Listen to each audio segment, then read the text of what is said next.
So I spend an interesting amount of time on campus at night.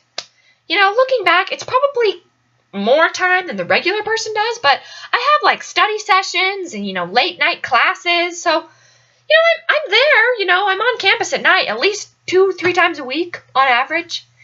And it's a little creepy at night. There's not very many people. I feel like the people that are there are really, really sketchy. Super, super sketchy, but whatever. So I get out of a biology study session, and I go and sit at the bus stop, and I'm kind of sitting there all by myself, sitting there hoping, please let nobody creepy come. Please let nobody creepy come. There's so many creepy people in the world, and I don't want there to be one of them. So I'm just kind of sitting there, texting my sister. I was like, I'm texting. Nobody's going to talk to me. People don't do that. You don't. Okay, rule of etiquette. Someone is texting, they want to be left alone.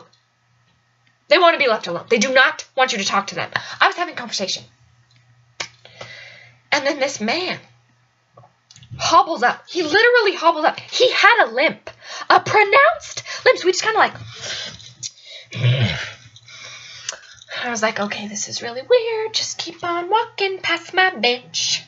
Just keep on walking past my bench. And don't stop and talk to me, 'cause you are a creeper leaper. But, so it looked like he was going to walk past, and he turned around and just stood next to me. And just sitting on the bench. And he just comes and stands right next to me. Then starts talking to me, And he says, so, what are you doing on campus so late at night?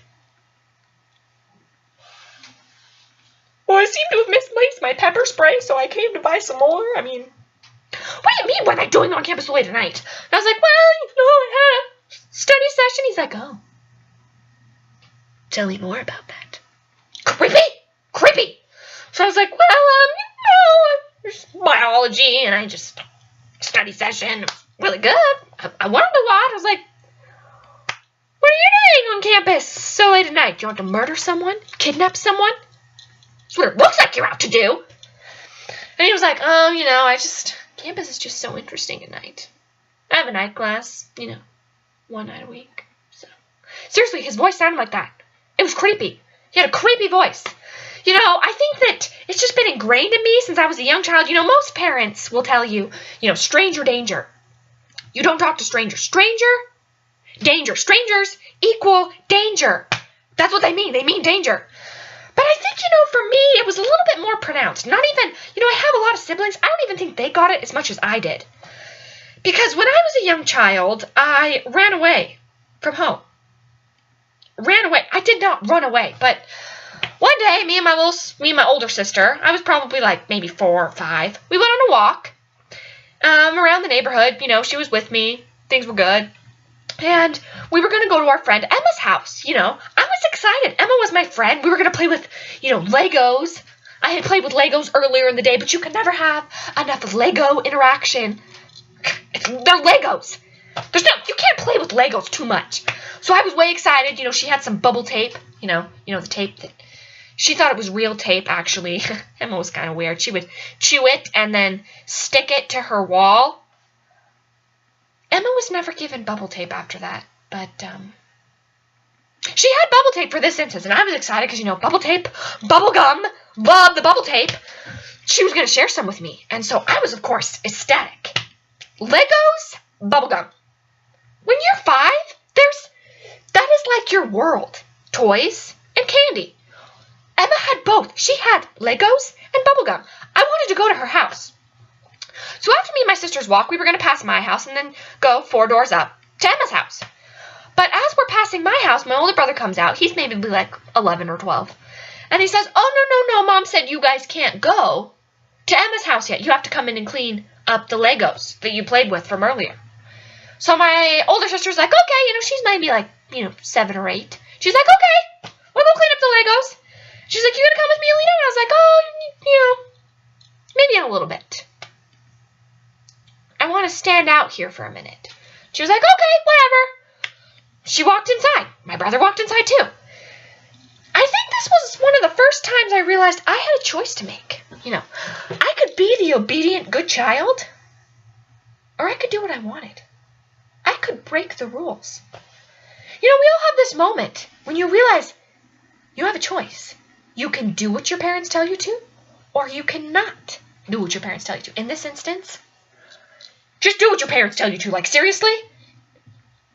Just don't. Okay, this was a traumatic experience that still, this is why I'm still, like, terrified of strangers, which is a good thing. It's a good thing, but I think it's a psychological problem I have because of this day. Because of this day.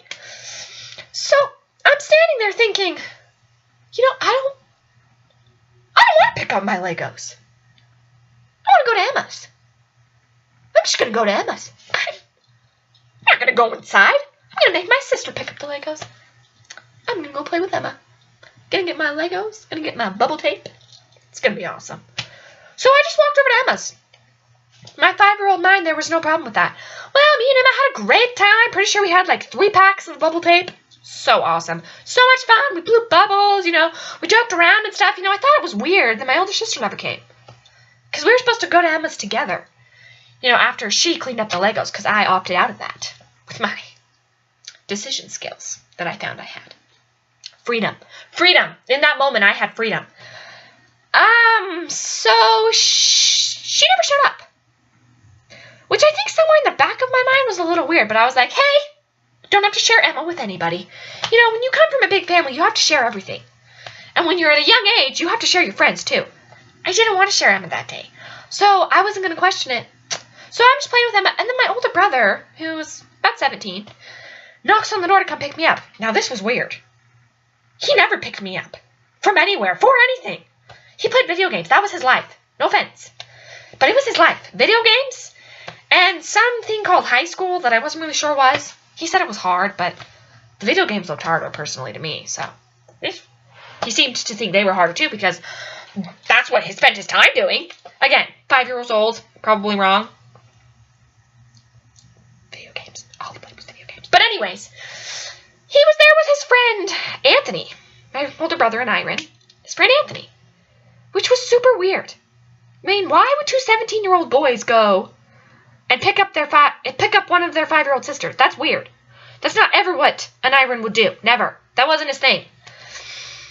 Well, when they came and said, have you seen my sister? Have you seen my sister? My little sister? They said, yeah. She's playing with our daughter Emma. They had a play date there. Playing. They made plans. And he's like, oh, you have my sister? My sister? My little sister? He carried me home. Now, this was weird. I could walk. God gave me 2 legs. 2 of them. Perfectly good legs. I am grateful for these legs of mine. These legs that I have been endowed with. But he carried me home. And he was like so happy. Anthony was really happy too. And I thought it was really weird. And I was like, geez. I was just playing at Emma's. I didn't die. But whatever. Whatever. Well, when we get to my house, there's a police car in front. And my mom is crying, and she sees me, and she's like, oh, my God, it's you! And all my family just starts hugging me, and I was like, what are you doing? What are you doing? You never respond to this. I don't play with friends all the time. Usually I get home, and it's like, bah, the bratty one's back. Eat your dinner. It wasn't like that this time. It was not like that. I was not the bratty, dirty kid. I was the golden child. Then I wasn't the golden child. And I had to tell the police officer that I was at my friend's house. And it was terrifying. I was a very innately shy child. The police officer scared me. He had this car with these flashing lights. It was scary to me in my childhood at that time. Well, he left, and I was taught about stranger danger. So apparently when you run away, your mom will just drill that into your brain. My other siblings did not get it as much. So I feel like they can interact with people they don't know a lot easier. Not me. Oh, no. Stranger danger. When that man was speaking to me while I sat at the bus stop, stranger danger. It was scary. Luckily, the bus came, and I got on, and I got off, and I was like, needless to say, I will be carrying around wasp spray.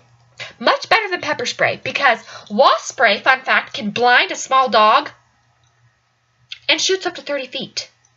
Just saying. Ladies and men, gentlemen, wasp spray. what you want to go. Because stranger danger is real.